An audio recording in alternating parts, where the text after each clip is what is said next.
안녕하세요. 고변의 상속 이야기. 오늘의 주제는 유류분 반환 청구의 시기와 방법. 사례 한번 볼까요? 아버지가 돌아가시고 재산을 정리하던 중에 아버지가 생전에 토지를 막내 동생에게 증여한 사실을 알게 되었습니다. 아버지는 다른 형제들에게는 재산을 전혀 남기지 않았습니다. 막내가 아버지로부터 증여를 받으면서도 다른 형제들에게 한마디 상의도 없었던 것이 괘씸합니다. 어떻게 해야 할까요?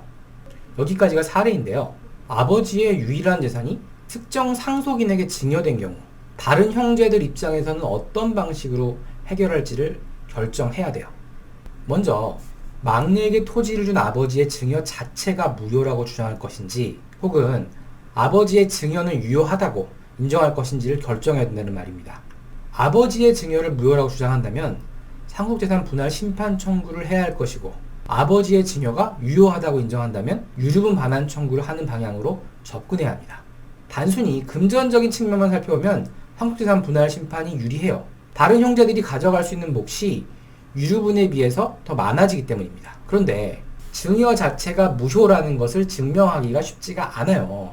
예를 들어서 아버지가 중환자실에서 의식불명이었는데 증여 계약이 그 시기에 이루어졌다면 무효를 주장할 수가 있어요.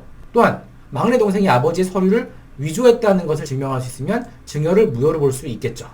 하지만 아버지가 정신적으로 쇠약해 있거나 병환 중이라는 사실만으로 증여계약 자체를 부정하기는 어려워요. 증여계약의 무효를 증명하지 못하면 다른 형제들은 막내 동생에게 유류분 반환 청구를 할 수밖에 없어요.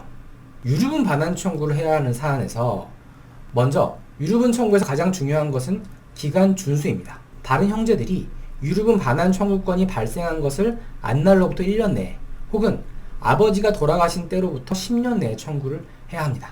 앞서 말씀드린 사안의 경우는 아버지의 유일한 재산이 막내 동생에게 증여된 사실을 안 때로부터 1년 내에 유류분 반환 청구를 해야 하는 거예요. 다음으로 유류분 반환 청구가 중요한 것은 청구 방법입니다. 사람들이 많이 오해하고 있는 부분이 유류분 반환 청구권 행사는 꼭 소송으로 해야 한다는 것인데요. 아니에요. 유류분의 침해를 발생하게 한 증여행위, 유증 등을 지정해서 이에 대해서 반환 청구 의사표시를 하면 되고 꼭 소송을 할 필요는 없어요. 그런데 이때 주의할 점이 있습니다. 우리 법원은 상속인이 유증 또는 증여행위가 무효임을 주장하면서 자신의 상속분을 달라고 하는 것은 유류분 반환 청구권을 행사한 것으로 보지 않습니다. 왜냐하면 앞서 말씀드린 바와 같이 유류분 반환 청구는 유증 증여가 유효하다라는 점을 인정하는 전제 하에 자신의 몫을 달라고 하는 것이기 때문이죠. 이렇게 반환하라는 청구만 제때해주면 유류분 반환 청구의 소멸시효가 중단됩니다. 많은 사람들이 소송을 제기할까 말까 하다가 유류분 반환 청구의 기간을 놓쳐요. 유류분 반환 청구권을 행사할 수 있는 기간인 유류분 반환 청구권이 발생한 것을 안 날로부터 1년, 생각보다 금방 지나갑니다. 나중에 후회하지 말고 일단 내 몫의 재산을 돌려달라는 의사표시를 하면 됩니다. 단, 내가 그런 청구를 했다는 증거는 남겨놓아야 됩니다. 자, 기억하세요. 유류분 반환 청구는 기간이 중요하다. 고변의 상속 이야기 도움이 되셨나요? 도움이 되셨다면 구독하기 눌러주시면 감사하겠습니다.